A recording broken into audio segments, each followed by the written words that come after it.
soul, that Philly soul, the Philly sound era, the 70s.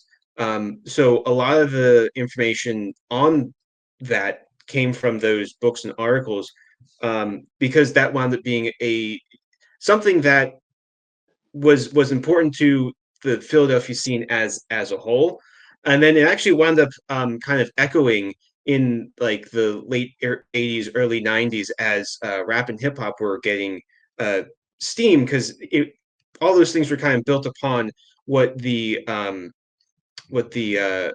Motown and soul artists and labels and um, radio stations were doing in the 70s. So this is Coop's Comedy Corner.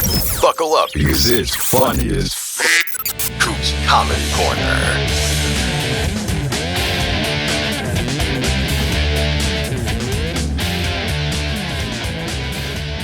Welcome to Coop's Comedy Corner. I'm your host, Steve Cooper. And I got to tell you people, first of all, go to coopscomedycorner.com. You can get all swag Steve Cooper. We have from my show Cooper Talk, where I've done over 1,000 episodes. There's t-shirts, there's mugs. Also the Coop Tank, my business podcast, which actually today just got nominated for a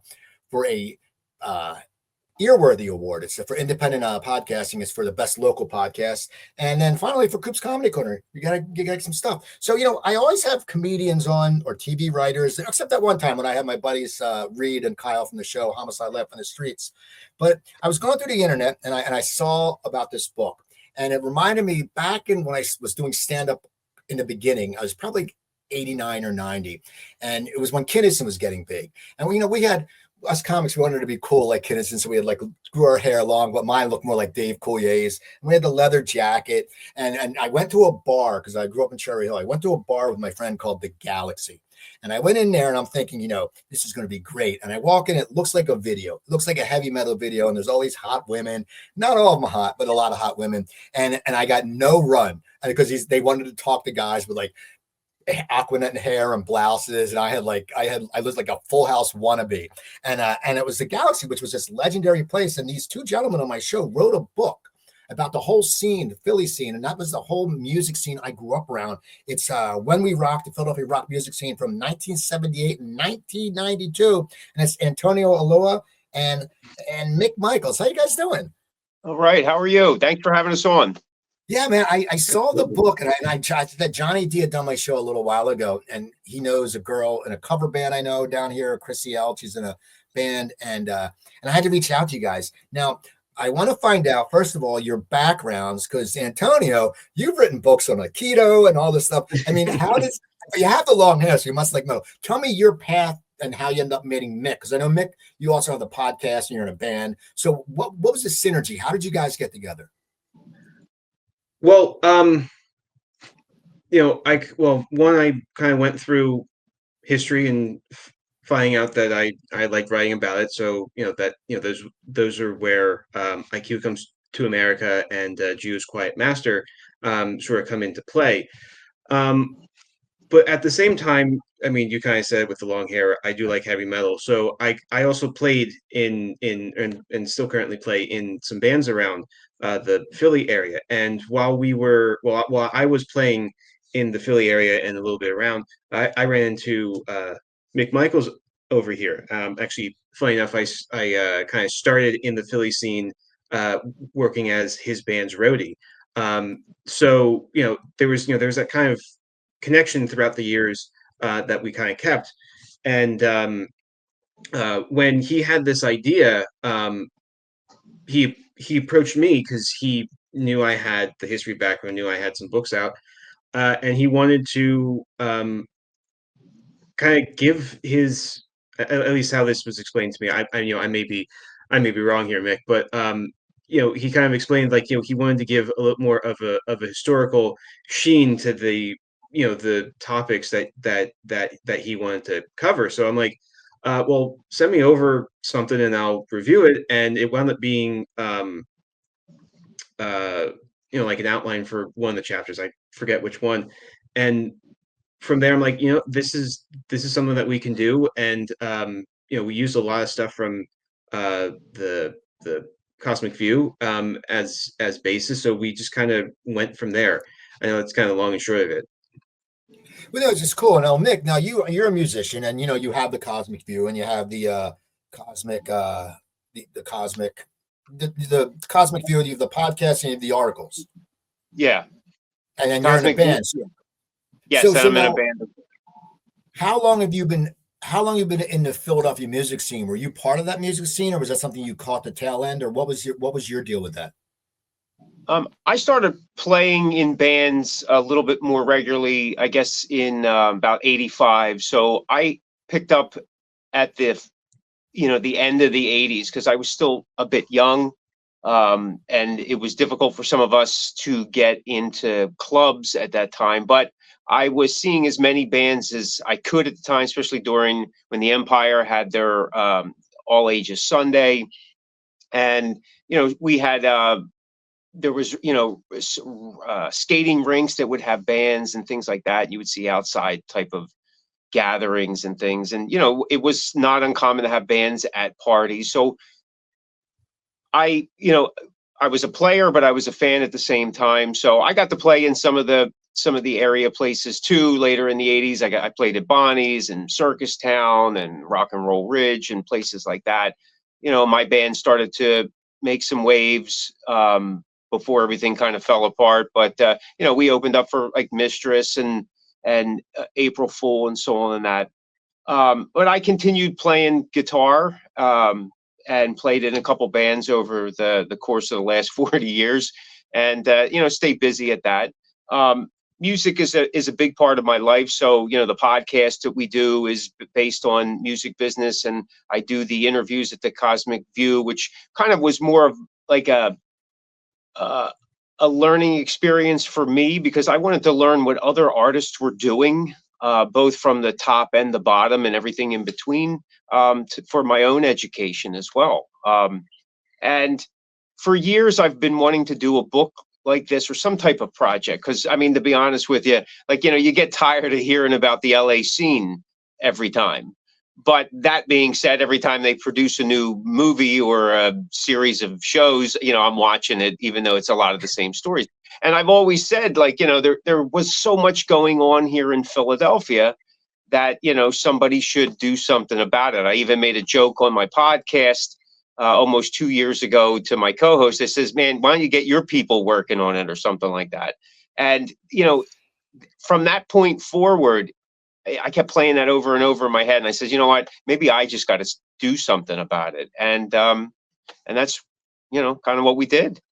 Well, what's amazing? You're right. Philadelphia did have such a great music scene. I said, I graduated college in '86. And there was, and when I went to Stockton State in New Jersey, and kids were bringing, some guys were bringing in the heavy metal records. But then there was also guys who would run DMC records. Then there was us guys who new wave. It was such a great time of music.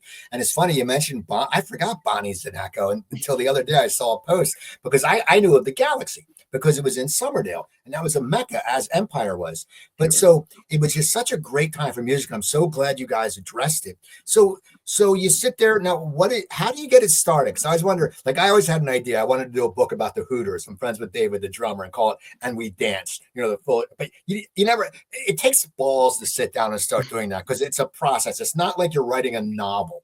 Like, oh, I'm going to write I've written screenplays for that. You can do it. But for this, you have to put time in and research. You probably get rejection. So when you guys connected, how did you formulate how you were going to do this? Because 78 to 92, that's 14 years. It's not like you're doing the year, 77, the year in rock. So how did you guys, when you finally decided to do it, what was your steps to getting that first page down?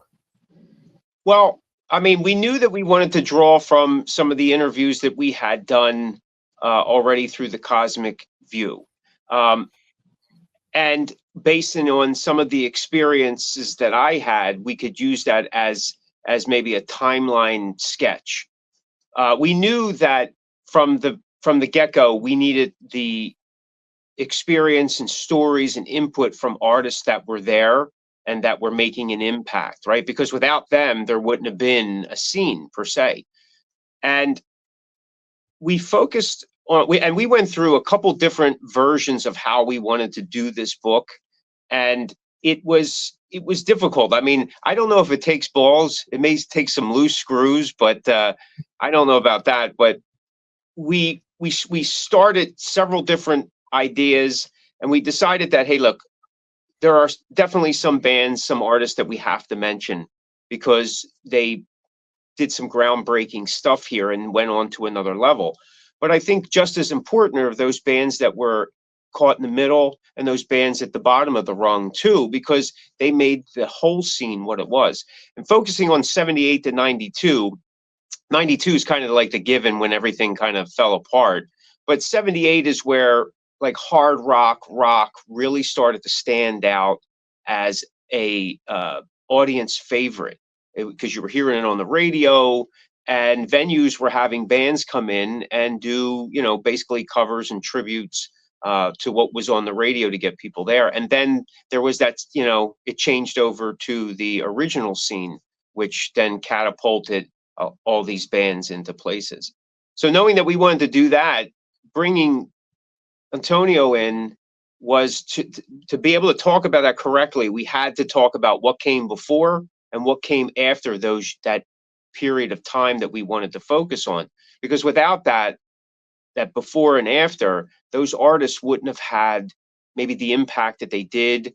They wouldn't have maybe had the opportunities they did. So, you know, we start the book out with the, you know, kind of the formation of Philly and what it meant to the nation as this nation was coming together.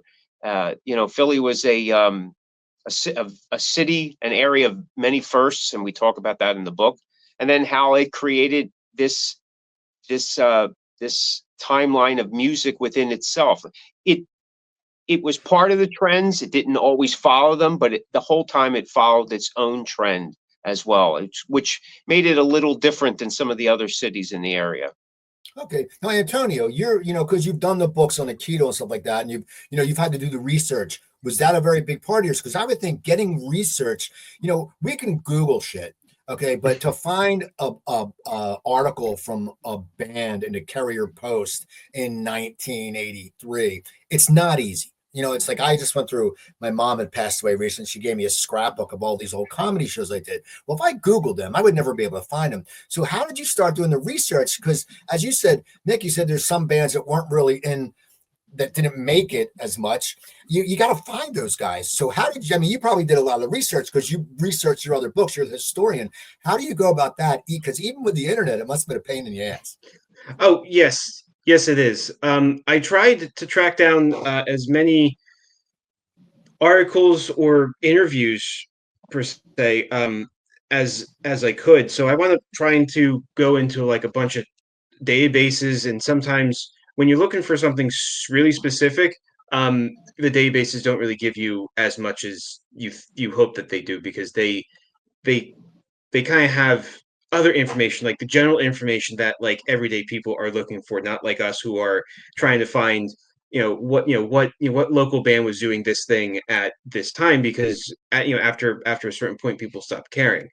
um so when I exhausted all that, I wound up trying to find like YouTube videos, podcasts, other interviews just around the internet, whether it was on, again, just on Google, or through the Internet Archive. And actually, through the Internet Archive, I found at least one, two, maybe three books that talked about, or at least chapters within the books that talked about Philly, either as like actually there was a lot of stuff on the Philly soul, that Philly soul, the Philly sound era, the 70s.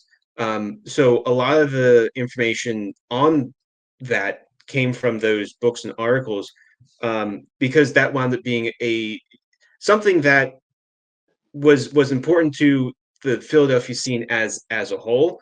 And then it actually wound up kind of echoing in like the late 80s, early 90s, as rap and hip hop were getting steam, because all those things were kind of built upon what the Motown and soul artists and labels and um, radio stations were doing in the 70s. So that was kind of like a cool echo thing with the research. But there was a lot of just scouring the internet and trying to find um, things to the best of my knowledge, the best of my abilities. Because again, music history, especially for Philadelphia, is really focused on that 70s time period, and actually even in the 50s with American Bandstand. So anything in between was like trying to go through the weeds and picking out what was the best there. Now, when you were reaching out to guest interview, I know you got some interviews before, but like I ran into this. It was God and bless, R.I.P. Jeff Labard from Cinderella. And I remember, Tom Kiefer had been on my show, and I was friends with this guy Troy Patrick Farrell, who played for Great White for a while, who knew Eric Brittenham, and I reached out for Cooper Talk to Jeff on Facebook. I sent him a message. I said, "I want to do a show." And he was like, "Well, why do you want to interview me? Like he thought he was a has-been, And I was like, "No," I said, "Because you're a heavy metal, you're a heavy metal legend. You were in a great band." So that was the only time I got sacked. Do you get any statics that some people wonder why you were reaching out? Because I think sometimes it's a matter of if you all of a sudden you're in this killer band, even if it's a cover band and you're playing the gigs and you're getting the women and you're having fun, but then 15 years later, it's like Joey Allen from Warrant. Joey, has short hair and he's selling guitars. And for a while, he worked on computers and didn't tell anybody that he was in Warrant until someone showed up in the office with a picture. They came with a bottle of Jack and two blondes in bikinis. They don't want that past sometimes because people act differently. Did you run into any static when you were trying to get guests? Because I think sometimes people, they just want to put it behind them, because it's, even though they were successful, because they made that step where they played in anywhere. I mean, once you pick up a guitar, if you're working I don't care if it's a cover band or original, if you're getting paid and that's your job, to my eyes, you're successful. But sometimes when they get later, they think they're a failure. I run into that with actors all the time. Did you guys run into any static when you tried to get guests? Because they were like, I don't know, man. I'm just wondering if it happened. It did in a couple different ways. I'm not going to name anyone of course, we started putting a list together of people that we wanted to hopefully include in here. Now, I've been fortunate enough that I know some of these people, these artists. I've worked with them, I've interviewed them, I've been friends with them. So that kind of helped. So we started there. And then and then there was favorite bands of mine that I said, local bands, hey, I would love to be able to talk to this person. So of course, there's people you just couldn't find. People didn't know where they were. Unfortunately, there was people that passed. We had some interviews that had started and then they stopped along the way. The person or the people decided they didn't want to continue with it. It wasn't something that they felt that maybe was working out. And we also had some people that wanted right from the get-go, like you said, they didn't want anything to do with it. Didn't have to give a reason or anything. And we respected that. Kind of a bummer, but at the same time, what are you going to do? And then we had people that just didn't respond. So there was dozens and dozens of artists at different tiers that were sought out, and messages, phone calls, texts, emails, even one-to-one discussions that didn't come through. But we were fortunate that there was a group of people that wanted to tell their story, and having a couple of those people on board helped to get a couple other people on board. Sometimes people say, well, maybe it is okay, but you're absolutely right. There are people that don't want to talk about what happened 40, 45, 50 years ago because their life moved on to something else. As fans, we have that picture. That's how they always are.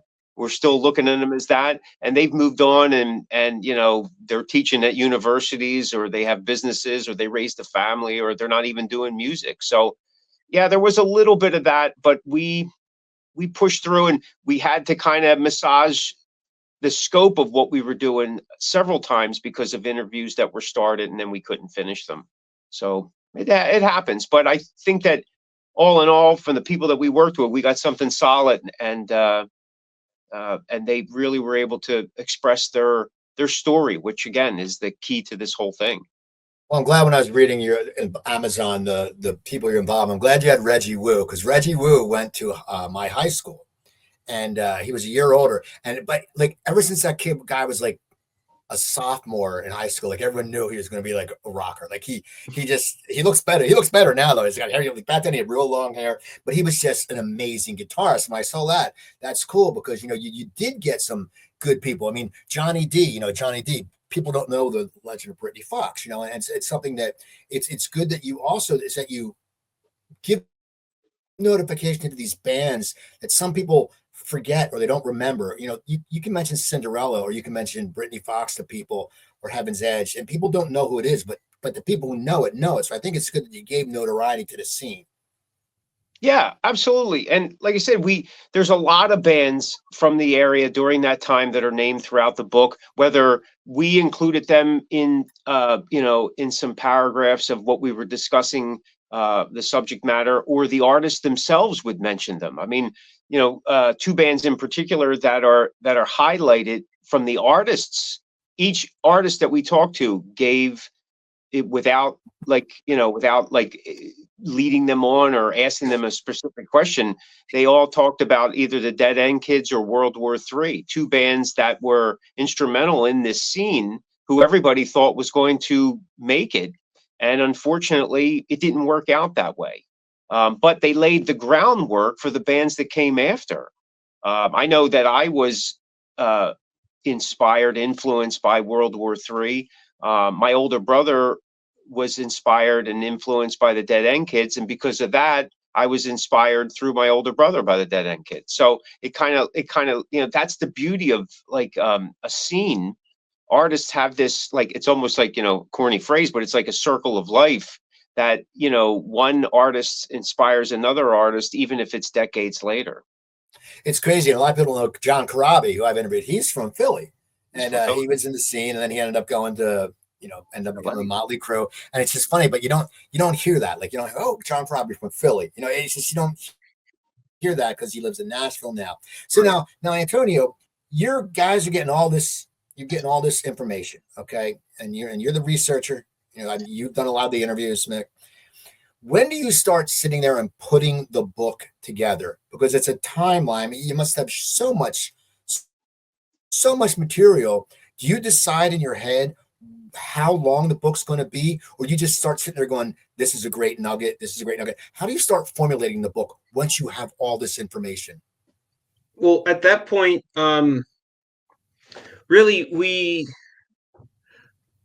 I think putting together the timeline was actually like a cooperative thing. We did want to go through the beginnings to set up everything, and then get to the meat of it, which was the 79 to 92.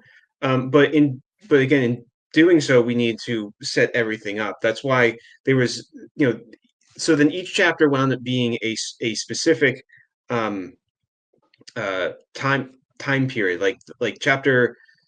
Blank on which specific chapter, but there was the chapter of the 50s where rock and roll was taking shape in both Philly and in Jersey, again depending on which sources you really want to believe.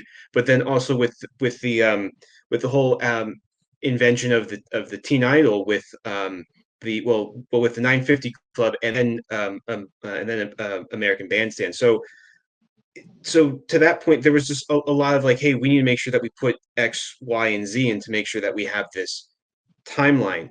And then once that was done, I know I went to a lot of either books, magazine articles, anything I could find online that would just set up either the national scene of what was happening during that time frame, or what was kind of happening in general in Philly. I know in the later chapters relating to the 90s, there was a lot of talk of the Philly scene transitioning from rock metal to hip hop and rap, which unfortunately had nothing to do with the many people that we interviewed, but it was really important to highlight that because it was happening in Philly. It was happening parallel. It was happening underground, just like the whole thrash metal scene was happening underground with Philly. So a lot of it was, hey, here's our chapter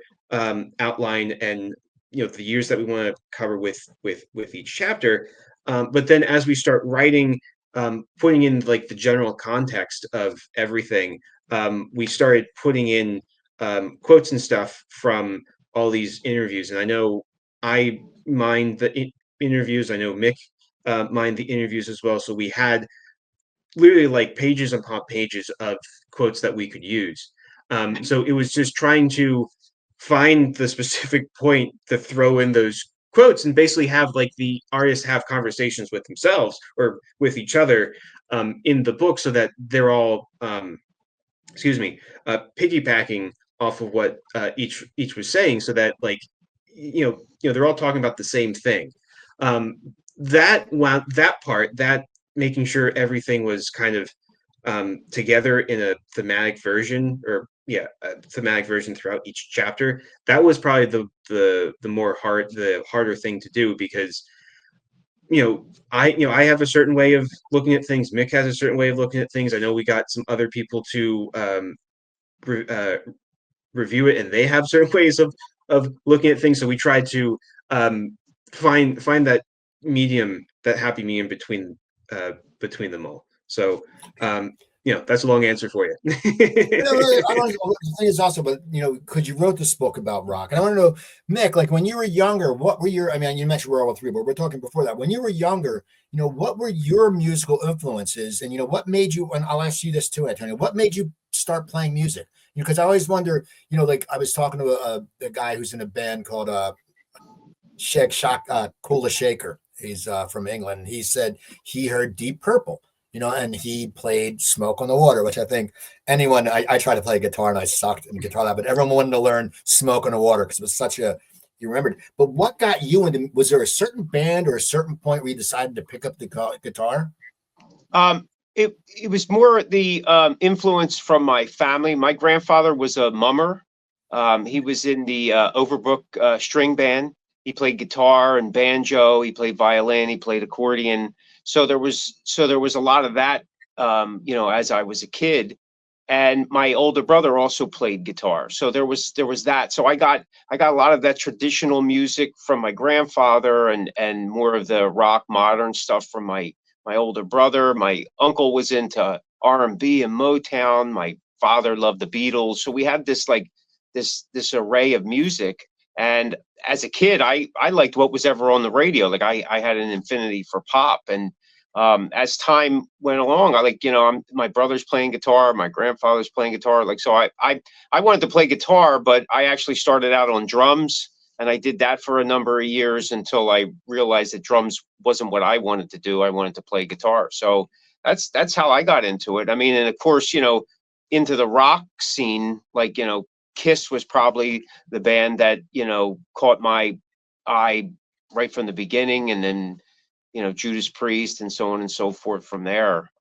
So that's, and again, by 86, I was listening to a lot of the local bands.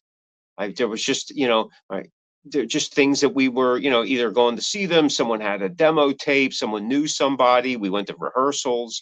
I mean, that was the kind of, that's how things were. I mean, for us, kind of growing up. So those immediate influences, those right there were huge for me. How about you, Antonio? What got you? Because you said you're in the band, you were a roadie, so it means you love music. I mean, there's you're gravitating towards it. So what were some of your early influences? What made you start playing an instrument?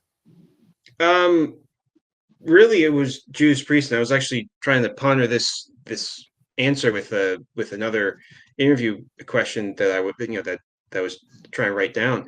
And it really was Judas Priest. I mean, that was like, I mean, I know my parents, they played, Disturbed, Godsmack, System of a Down, TNT, all this, fun stuff while I was growing up. But like Judas Priest wound up being that like quintessential heavy metal band, and I'm like, freaking hell, let's be Judas Priest. There was something about it when I discovered them, and it hit me at a time where it was like, this is it. Whether it's from Stained Class, Painkiller, or I think at the time the most recent release was um, give me a second, Angel of Retribution. I mean, and I even went out and got their album Nostradamus. I actually remember dragging my grandparents to Walmart or Target so I can buy it. So like it was kind of like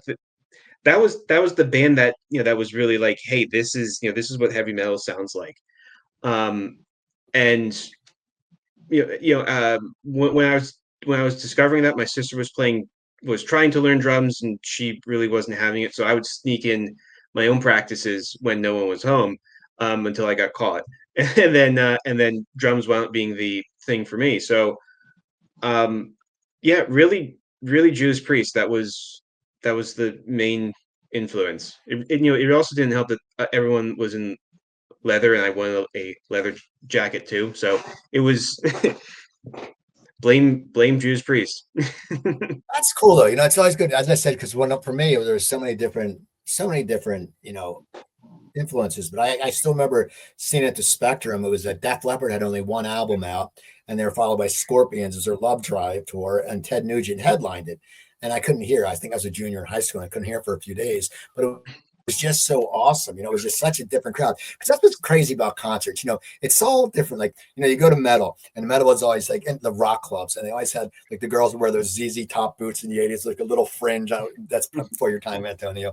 But they wear them, and they wear spandex. But then, like, if you go to like a Rush concert, it'd be like all dudes with ponytails, with Rush shirts. And it was always weird how like the metal was always such a cool scene. I call it metal, but the rock scene, the place you're talking about, which just was a cool scene. And it was different. It was like not inclusive, but it's like, yeah, you had to be cool to go in there. You just couldn't walk off the street with an Izod shirt and walk into the Galaxy because they throw your ass out. I mean, that's what's great. That was great about it. So now back to the book. So you're sitting here, you have all this stuff. Now, how long does it take you to put all this stuff together in book form? Because I'm sure you had to cut some stuff out. I'm sure that you probably, which can be hard sometimes when you sit there and go, oh man, I really like this, but it just doesn't fit. What was the whole process of getting that final copy done when you knew it was ready for press? Well, the whole process was like a sprint. I mean, for 2 years we were going on and off of this, but like it was on for a long period of time and then off for a short period of time. Um, um, there was some downtime, not a lot, but there was like, oh hey, if you have any spare time, uh, you know, do some research, take some notes, mine this interview for me, or for us, I should say, and then send it back. A lot of it was, hey, let's get some of the stuff done now, so that we don't have to worry about it later, sort of thing. And some of that, what I mean, 2 years turnaround for a book, that's super quick for me. Um, but I think it's good that it was this quick because we got stuff together and stuff done in such a manner that throughout the process, I'm like, oh my god, this is so haphazard. It's like, well, it's not that haphazard because we actually got the book together. So, Yeah, we um, had, there was a lot of like, we would have to constantly change focus because we'd start an interview with an artist and their schedule wouldn't permit it to finish. So, all right, let's go to this one here. And at the same time, all right, I got this one here. And we're trying to, like T said, mine all these interviews. So we were trying to not have downtime. Of course, there was not as much as, you would think, but we kept it going. And I think that, like, to get to that final piece, I think that the last 8-9 months have been intensive, to get it to where, and we made several changes in those 9 months that, like, we thought we had something and we read through it and we're like, man, there's something missing here. It's not, and even up until, I mean, not afraid to say that it probably even up until a couple weeks before it was finalized, we were still adding some things that were coming in that we didn't think were going to come in, and finally something showed, a quote showed up, or there was this information that came in, and we're like, we have to get that in there. So yeah, it probably the last 8-9 months was the super intensive part to get everything laid out so that we could have that July 22nd release. Now, was it important to you, Mick? Because Antonio, you have done books. How valuable was that to him? Because you're probably used to working on a deadline, or you're used to the finished product. So, I mean, Antonio, you've seen your books you've written, right? So, how important was that for you guys in this relationship that he was living at that time. He was there, so he was like the beat, and you have already written before, so you know what it feels like to get that to the finish line. Was that an important thing when you guys were working on it? Did you communicate about that, about how he knew deadlines and how to get them done? Oh yeah, oh definitely. I mean, bringing him on board because of that his historical research component for the accuracy that we needed, especially for the before and after pieces that led up to that era that we wanted to cover. It was, again, I think that the core is the artist's story, but it's everything that surrounded that helped kind of push that story forward. Antonio's work in that was, I mean, without that, honestly, I don't think that we would have been able to get as far as we did in the time frame if we didn't have him on board. So we each had a couple roles that we were filling. We also had an editor who was working with us, I would say, in the last 8 or 9 months as well, to make sure that we were crossing our T's and dotting our I's, and I wasn't sounding like we were just talking in a bar room, and had to make it like coherent sentences and stuff like that. So that was key, because she would read it and she would say, I need more explanation here to make the reader understand what was happening, or maybe can you have some context about this, or did any of the artists mention something about, so it was that that outside third eye type of thing that helped us kind of keep everything together. Because you get focused on a project, you think it's there in your head, it's there, but it's not on the paper.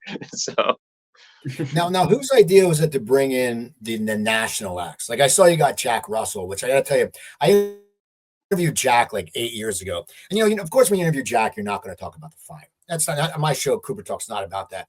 But he ends up, and this has come out after. I think I was the first person he told this story about him shooting the maid. I don't know if you see the documentary about Great White. Like, he was telling me, and he just sits there, and I'm talking to him, and it's second nature. And he goes to me, yeah, Steven Tyler's like, you're the dude that shot the maid. I'm like, what? And he tells this whole story. And, it's just interesting that these people will open up if they trust you. So whose idea was it to bring in like, I know you had Mike Tramp, you had Stephen Pearcy, you had a few other guys, you had Jack.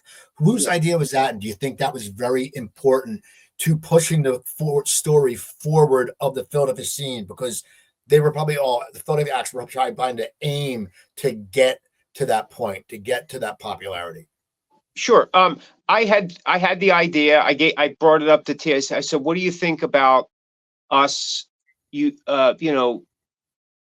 digging into some of these interviews that I've done that for, with the more national names too, since because there is a parallel that goes on through the book. We talk about the national scene, even the international scene a little bit, and how one affected the other, and how Philly dealt with those trends that were happening, at that time throughout the era.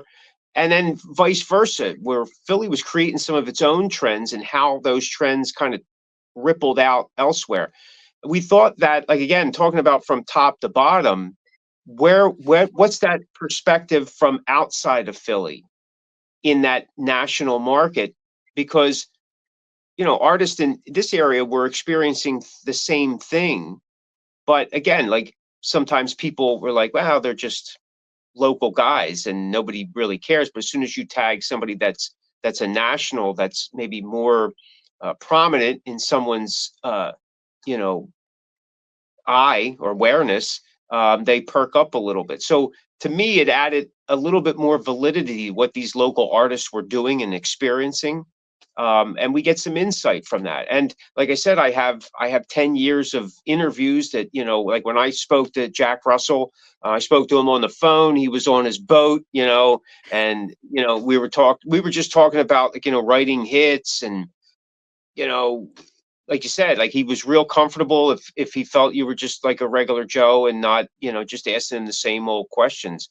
And we were just, shooting the shit that way. And that's how I've done most of my interviews. And I think that it was important to include some of that so that people would get the grander um, scope of things. We even talked to some people from Pittsburgh and the Scranton, PA area, people out of New York, and even people from Jersey. What was their take from as an outsider with what was happening in Philly at that time? Like, what was your experience with Philly? We had talked to several artists of more prominent stature, and they go like, "Well, I'm not from Philly." Yeah, I realized that, but I wanted to get your take on what you thought about Philly at the time, the scene. Did you have some kind of story or something that you could relate? Some people just didn't think that that was even worth their time. So we moved on, and the people that did, we utilized them. Now, what do you think happened to the scene? And kind of you did the research and you lived with it. And the thing is, everyone can say that, grunge came and ended heavy metal, but a lot of also like the hard rock and metal scene, a lot of it was just got watered down. They're signing every band out of LA. So it was the same. It was like, okay, we only see the same thing. And the songs almost becoming a joke upon themselves. But the thing is, even though like grunge took off, the scene in this area, and to this day, unless you go to like the Jersey Shore, and now maybe I think Fat Mez gets really big followings. But what do you think happened to the scene? Because after like the hard rock scene died, like the Empire and all those things disappeared, live music wasn't the same around here. There was bands, but it's just like comedy. Back when there was 16 comedy clubs in the area, people were out for live entertainment. I think that's late 80s, early 90s. What do you think happened? What was the change? And it's not the music, because if you put on a good product, people are still going to come. Is it the fans that they felt let down because they couldn't go see the band, like the Dead End Kids? Or what do you think, both of you guys? Because you're both you've done a lot of research on this, Antonio, and you've lived it. You were gigging back then. What do you think happened to that scene? Because it just ended, and it was like the music was still there though. So but it didn't pick up. Like, as I said, grunge bands weren't selling places out. They weren't like, it wasn't and the same. So what do you guys think happened? Well, I think I know Mick said this earlier where Philly followed trends, but they followed it in their own way. I think when the 90s happened, 91, 92, 93, etc., Philly actually really followed the national trend of we don't want any more hair metal, hard rock bands, because the industry standard was we're not going to sign them anymore. And I think Philly somehow picked up on that and saw in their own way that the underground rap and hip hop scene was actually the way to go, because the guy that was actually leading the way was Will Smith with the Fresh Prince of Bel Air, bringing on his hip hop rap persona and putting it into the American sitcom, which was really, which wound up being great for for him and everyone else involved, because it made lots of money. So I think in that way, Philly sort of saw that everything not rock was the way to go. Um, and we make mention in the book too, where I'm trying to remember which newspaper. I think it was the Philadelphia Inquirer. But they mentioned that, like, there was this huge hip hop rap tour that was coming around for, like, 13 cities, and Philly was one of them, and it was like a major success. But radio stations and everybody else didn't want to say it was a radio success. So even though that took some time, Philly wound up going that that route of just taking in the the rap and the hip hop artists, R&B and everything else like that, and kind of went that way because I guess they saw what the national scene was doing and it's like, well, we're going to do hands off of rock because it's not making the money that it used to. How about you, Mick? What? Because you were there. I mean, I say you cultivated the whole scene. You were living it. I do remember that by 89, 90, a lot of bands were talked about it or decided to, and just went out. Everybody wanted to go to LA. Everybody wanted to go to LA because, again, at that time, all these LA bands were coming out. LA Guns, Guns N' Roses, so on and so forth. They were either LA bands or they were transplanted bands that made it into LA and then became something big. And everybody figured that's the way to go. And I think that there was a focus for that for a lot of bands, your hard rock, your heavy metal band, for a number of years to, hey, we got to get out of our own town and make something there because they're not coming back to maybe, reps to look at bands or artists. And I think that hurt a little bit, which then started pulling some of the talent out. And of course, everything has its expiration, like, at its height. And I think it just came to that point. A lot of artists talk about a lot of different things as to why it happened. And for years, it was constantly blamed on the start of grunge and alternative. That the audience didn't want to hear about it anymore. But some of the research also shows that the record companies decided to pull the plug. They were the ones because they were losing money on some of these acts because of the high budgets, videos and tours and everything else that was included with that. And they wanted to get the reins back. And the only way that they could do it is that they had to pull the rug and pull the plug all at the same time. But at the same time, force feed something new, which they've always done. Spotify does that today. Force feed the audience something new that they have to be told is great. And I think that's part of it. A couple guys in the book talk about that, hard rock, heavy metal did it to themselves with over excess. And like you had mentioned, Coop, they started signing anybody and everybody, and they were signing people just based on look, not sound. And so many, by 91, there was all these bands that were starting to come out. I don't remember half of them. People like nowadays with Facebook, you go, hey, you remember this band? You remember this band? And, they have this high end glossy, portfolio, but I couldn't point their music out if it saved had to save my life, unfortunately. So I think there was that. It was just guys that couldn't play. I think somebody in the book says, the difference between the Philly artists and the LA artists was that Philly artists could actually play, and they were interested in being better players. Where from the LA scene, guys talked. It was more of a look. If you look good, that's 90% of the battle. So, and unfortunately, it's just trickled down today. Hard rock is making its comeback here, say in the Delaware Valley, but heavy metal, from what it used to be, is still struggling. Like heavy metal that I remember is not that heavy metal anymore. It's what's crazy about that. Sorry, what's crazy about that is that the metal fans are very they're very dedicated. Like I interviewed Graham Bonnet a few weeks ago, and it's just popping up in Blabbermouth and all these things. That sort of pisses me off. It's like, you're not paying me. I know it's promotion, but it's like, you don't use my interview. But the fans go crazy. Like I can interview Steven Van Zandt, shows up nowhere. But Bonnet, the fans are great. And that's what I'm hoping they come back. Now, in your book, is there any stories each of you can tell me that you didn't get to put in that you really wanted to? Like one of those things, like you fought for it, but it didn't fit. I mean, was there anything like that? Because you had so much material. There had to be some gems that fell through the wayside. I mean, I know in some of the interviews, because some of these interviews went on for hours and so there was regular banter, we're just talking. And I know there were some personal pieces that some of the artists had talked about.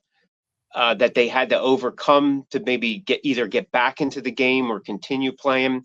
And then when we were going through proofs with them to make sure that, they were kind of okay with what some of the stuff that was being, because it's their right. We have to be respectful. There were certain things that they said, that's a little too personal.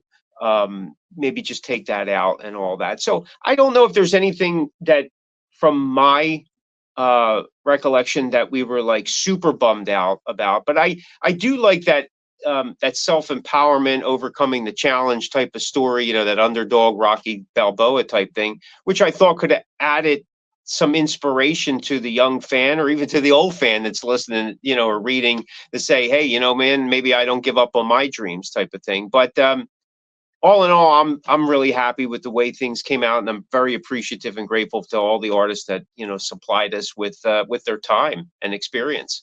How about you, Antonio? There's anything that you researched that you really wanted in there, man? You sat there and said, "Man, I busted my balls to find this article about Bonnie's Atco in February 16th of 1988, and it didn't make it, for Christ's sake." I know we I know we went back and forth on how to put the Cinderella quote in, because their drummer, because I found a like a newspaper interview, like a really quick one, that he did with some newspaper. I think it was the Baltimore Sun, and it wound up being reprinted somewhere else. Yeah, and he was kind of complaining that there was nowhere to play in Philly except for the Empire and the Galaxy, and I was like, hey Mick, this is actually really a really nice thing to put in to the book, and we can be like, hey, we're trying to show this guy up, but I know we went back and forth on how to properly put his quote in there and frame it and contextualize it in a manner where it's not like nah sort of thing. Yeah. But anything that we didn't use, I mean, we actually, from my recollection, nothing really went to waste, outside of the two personal stories. But nothing really went to waste, I felt, and we used everything as best we could. Yeah, so I mean, that's, to my mind, that was really it. We actually used that. We wound up deciding to use that quote as the argument, so to speak, for the book, to give it a little bit of lift in terms of saying, well, we don't 100% agree, and we're going to demonstrate why, but we're going to give other reasons too that artists feel the same exact way. And there is a mix of feeling throughout the book with the artist about whether or not Philly really had a music scene. And not to give too much away at the end of the book, but we prove that they're right and wrong all at the same time. And it's a matter of perspective. You know what I mean? It's give them the old Obi-Wan Kenobi answer. It's so, but I think that we were able to utilize that argument or his disagreement of such in a positive way to show that fighting spirit that Philadelphia had to prove that sentiment, to the because he wasn't a Philly native. So if you're not from the Philly area, you don't really get that, like, hey, we come in swinging with our head down. We may go down, but we're going to get a couple good shots in the process. And I think that the book demonstrates that. We did that as a team collectively. Now, what was the feeling when you got the book done, when you actually held the damn book? How good was that? Were you just like, were you proud of it, or did you sit there as, because you're both artists, so we always get insecure about things like, oh, I mean, what was your feeling? Because you've done it before, Antonio. You've had books out before, but what was it like when you guys felt that book? And what was it also to follow up? What was it like that now you're number one on Amazon in that category? Well, I'll Well, it tell you, was we got the book, and I was just like, you're staring at it because it's something tangible and real, and going, man, this isn't just digital, and it's like, and we could fan through it. It was an amazing feeling, but as you said, there's that apprehension because I felt it. I was like, man, did we cover everything? Is the peanut gallery going to come out of the woodwork and go, oh man, so and so should be in here? You should have said this. I should have been in there. All that kind of stuff. And like, did it read well? All that kind of. So, but you get to a point where you're like, well, look, here it is, right? Being an artist is putting yourself on the chopping block and dealing with it as it comes. And not everything's going to, be hit out of the park, but you got to give it a shot. And that's, but we felt strongly that we were putting every effort that we could. Now, listen, I mean, I've said this before, like, could we have covered everything? Well, yeah, it probably would have taken the rest of my life to do it, and we would have had a War and Peace volume set. That's not what it was supposed to be, right? This was supposed to be an easy, fun read that throws a little nostalgia in there, and maybe some things to go, hey, I never knew that, and that kind of thing. And it was for me, it was an homage to the city and to the artists that I grew up listening to. So that there it is. How about for you, Antonio? What was your feeling? No, it was great having something tangible in my hand. I mean, even with the previous books I've done, it always feels great having it in your hand and be like, oh my god, like this is what it's going to look like. This is going to be great. And then it's like, oh crap, I got to do the whole read through like I'm actually reading the book, and we did that at least 3 times. Excuse me, but like outside of that, there was just like, oh crap, the freaking printer screwed this, screwed our one review copy up. Oh crap, this other printer did this thing on this other thing.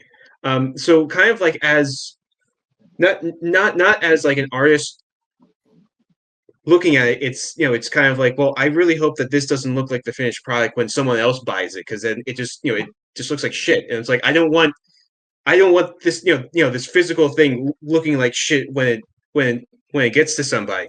If if it becomes beat up and whatever in their possession, that's totally fine with me. But if it gets to them with everything kind of crooked, we're like, dude, what's wrong with the printer? And we only have so much power with that. But now having the book tangibly in your hand and actually paging through it, you're like, oh my god, this is an actual thing. This is great. Yeah. Now, have you guys thought about trying to pitch it for a documentary? Because man, there's like all those channels, like Access and all that. I mean, because this is what a documentary can be. I mean, I know it sounds odd, but people, music documentaries are huge, and documentaries are huge. But this is something that's interesting, and the fact that, I mean, has it ever crossed your mind? Because I think it'd be a great project, because people, it just. I can see the trailer, and of course the title is great, but has that crossed your mind at all? It has. I We actually we went through, I guess, in the last couple months as we were getting closer and we started to have a date that it was going to go live. We started listing out some things that we would like to do with the book, but it was all based on how it was going to be received, right? I mean, listen, you hope that it's going to be received well, but you never know, right? It's just it's Murphy's Law in this business. But I mean, we're hoping to maybe do an expanded version at some point, maybe a hard cover with colored pictures with more photos from back in the day.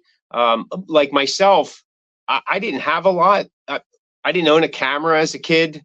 We never took pictures. And who thought when you were 18, 19, 20 to keep anything? Like you lived in the moment. It was right then and there. You felt like this was going to be forever. And you figured somebody else would take care of it. And, that's where you're at. But there was a lot of that too. So, yeah, we had discussed, I think on the first list was like, film documentary, but we'll see how it goes. I mean, if somebody approaches us or we see it down the line, maybe. But like I said, right now this was like the last 2 years of getting this together. It's kind of exciting that it's out there and people are purchasing it and they're enjoying it and we're getting some decent reviews. So, we're going to take our 15 minutes of Andy Warhol fame and see how that goes, and then take it from there.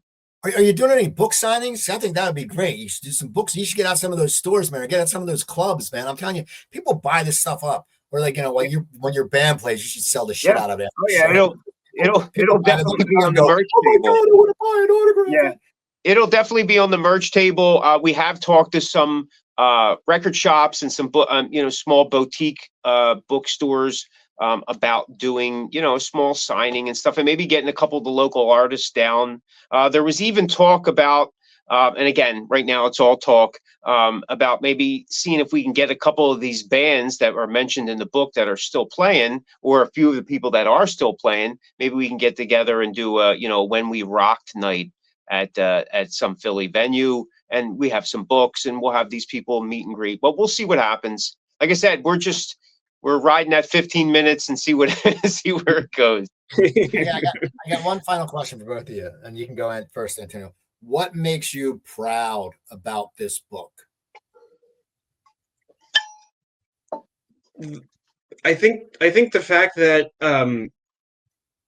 I think the fact that there's a book on the Philly music scene, especially during the time when everyone from that era felt it was the best time ever, especially in music. And it's not just focused on the LA scene. It's not focused on the New York or the New Jersey scene. It's focused on Philly. And coming from a history background or historical background, I feel that like you have to produce things that fill a gap within the larger historiography or the larger story. And if you don't do that, then you're always getting this one-sided thing, kind of like, oh, we get Rome's version of events in Gaul, and Caesar's a hero when he really wasn't that great of a person there.